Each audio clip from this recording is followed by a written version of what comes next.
Goeiedag. Vandag gaan ek jou iets vertel wat jy heel moontlik nog nooit raak gelees het nie.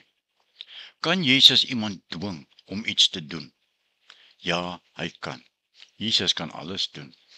Jesus dwing die disippels om in die boot te klim en oor te vaar na Betsaida.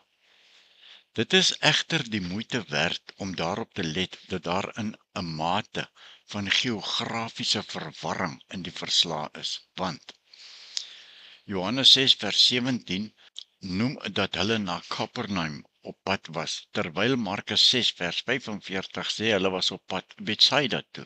Nou ja, dis nie een plekkie, dis twee plekke, maar dit daar gelaat. Kom ons luister wat Jesus ons wil leer. Hoekom hy op die water geloop het. Nie dat hy op die water geloop het nie. Hy kon gesweef het oor die water, maar dat hy op die water geloop het. Markus 14 vers 22 en Jesus het dadelik sy disippels gedwing om in die skei te gaan, Hy het hulle gedwing om in die skei te gaan en voor hom uit te vaar na die oorkant, terwyl hy die skare wegstuur. Laat my asseblief toe om hierdie gedeelte te verduidelik. Ek wil jou iets wys wat ek glo 99% Christene nog nooit so ingesien het nie. Vra jouself bietjie hierdie vraag. Hoekom het Jesus die disippels gedwing om voor hom uit te vaar? Wel, my antwoord wat ek het is dat daardie spesifieke dag wou Jesus in eensaamheid gaan bid met 'n baie spesifieke doel.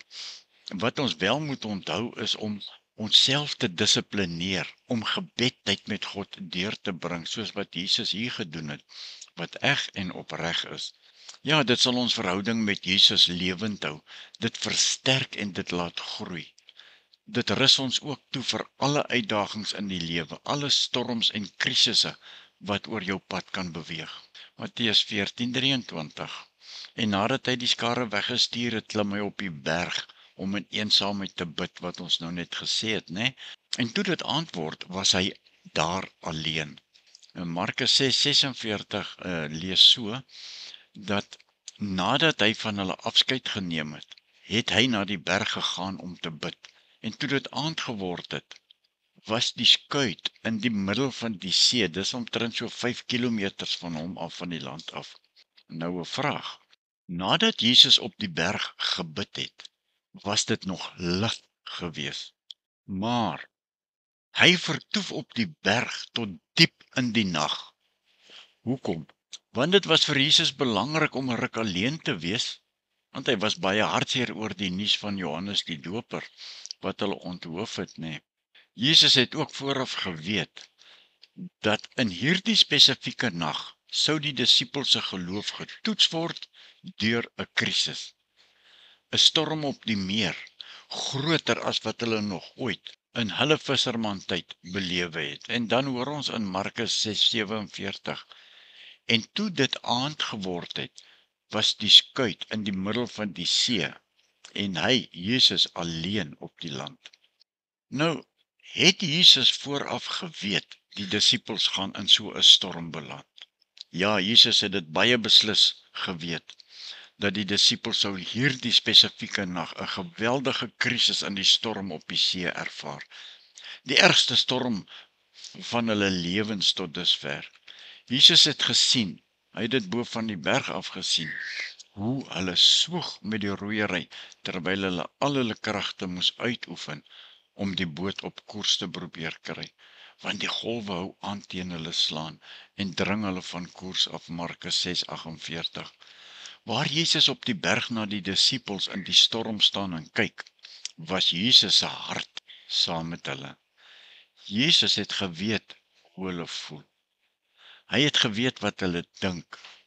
Jesus het presies geweet hoe bang en hoe benoud hulle in die storm was. Maar tog doen Jesus met 'n baie goeie doel niks om hulle krisis in die storm te verlig of te verminder nie. Ja, net so weet Jesus ook van jou storms in jou krisistye. Wat nog aan die kom is miskien, ons weet nie. Maar iewers in jou lewe gaan jy voor 'n krisis, 'n groot krisis, te staan gekom. Net so sien en weet Jesus ook presies wat jy ervaar en in jou storms voel, soos hy dit daar bo op die berg geweet het wat die disippels voel. Net soos Jesus geweet het, die disippels gaan in 'n storm beland en doodbenoudheid gaan ervaar, dat hulle die dood in die gesig staar gedurende die storm. Ja, so gaan almal van ons die een of ander tyd deur 'n storm gaan.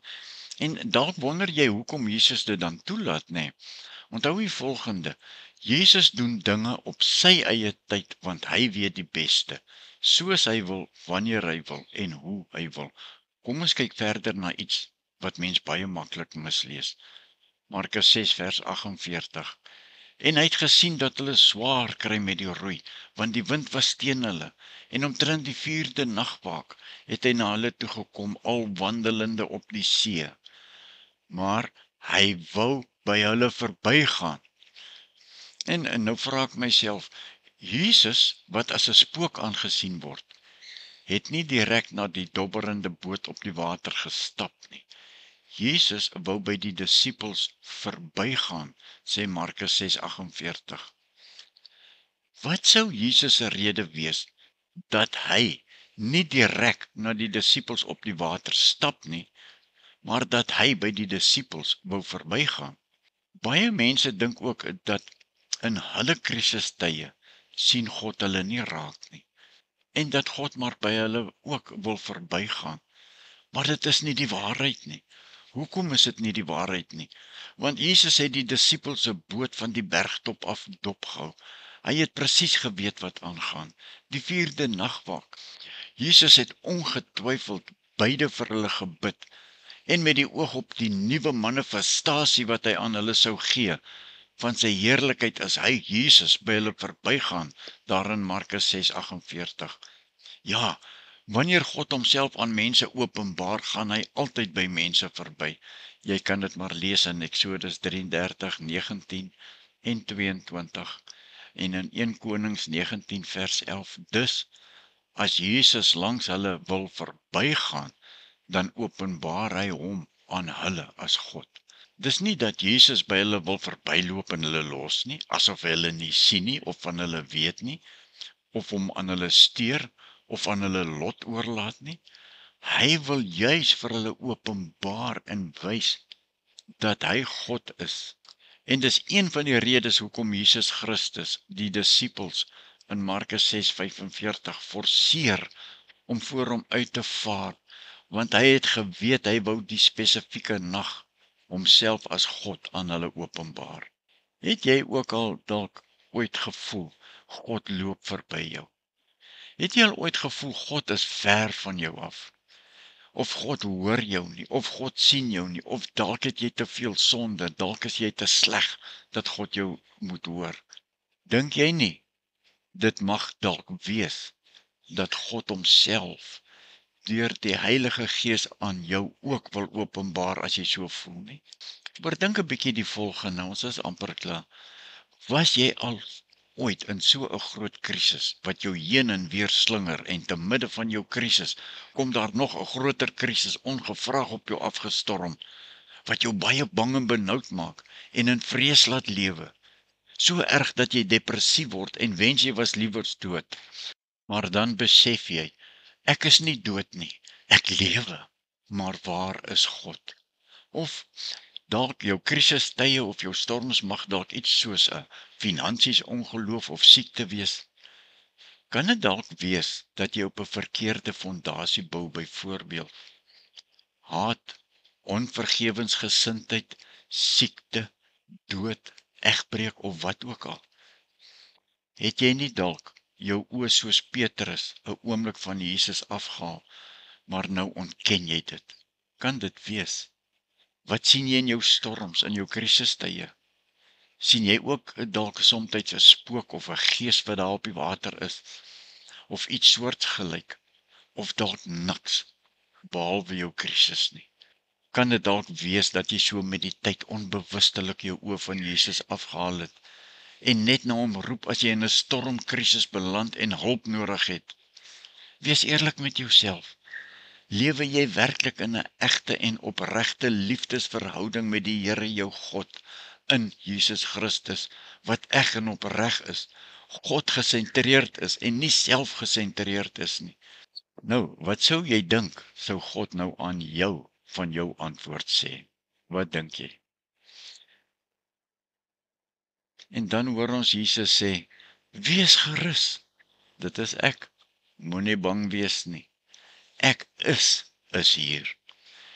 En Petrus antwoord hom en sê, Here, as dit U is, kan jy sien? Petrus kan nie sien wie Jesus is nie. Hy is 3 jaar saam met Jesus, maar hy kan hom nie herken nie. Beveel my om op die water na U te kom. En Jesus sê, kom. Petrus klim toe van die skuit af en hy loop op die water om na Jesus te gaan. Ons het nou gelees, Petrus se oë is op Jesus en Jesus sê vir hom, ek is hier.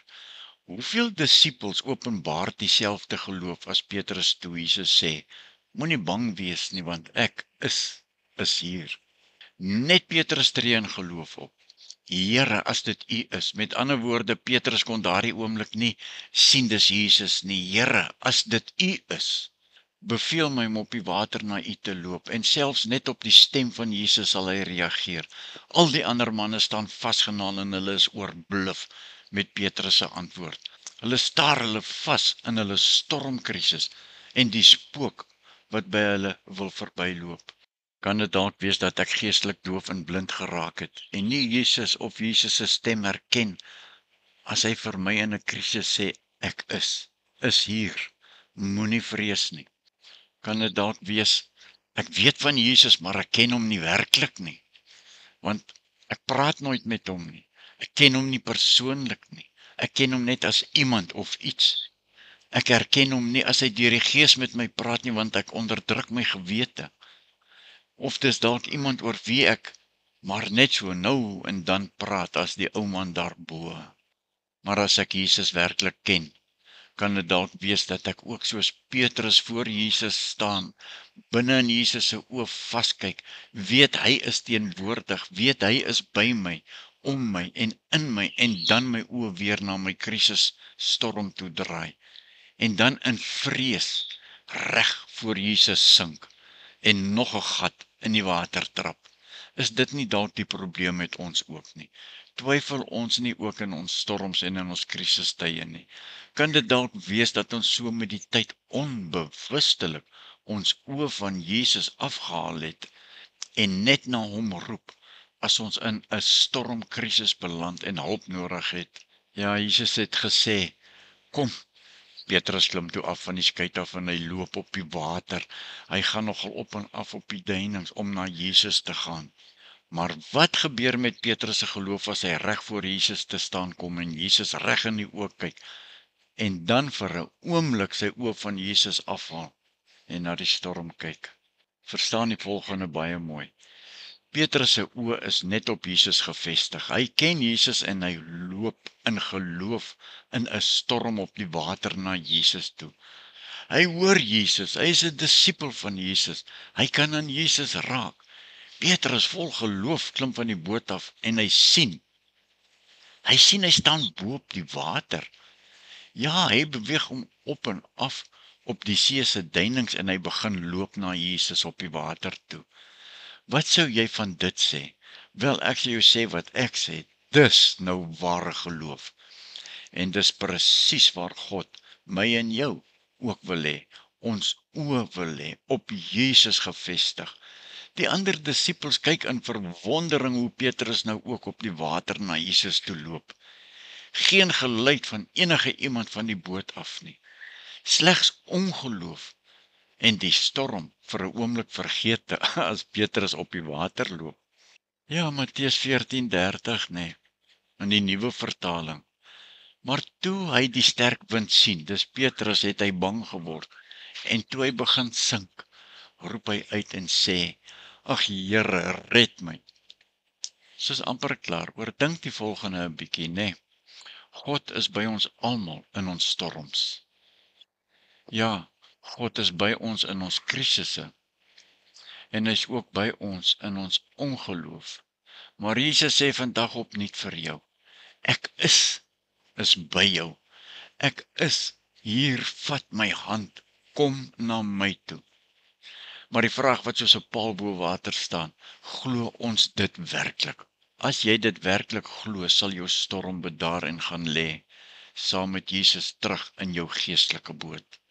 Nog voordat jy bid, weet God alreeds wat jy gaan bid. Hoor jy dit? Nog voordat jy bid, weet God alreeds wat jy gaan bid. Voordat die disippels in die moeilikheid was Jesus al op pad gewees. Voordat jy na God begin soek het hy jou alreeds opgesoek. Voordat jy begin verdwaal het God jou ruitverwysings gehad. Voor jou stormkrisis opgesteek het Jesus dit al geweet. Moenie so 'n sterk geloof in Jesus hê, maar as die storm opsteek, dan draai jy jou oë weg van Jesus af en trap 'n gat in die water nie.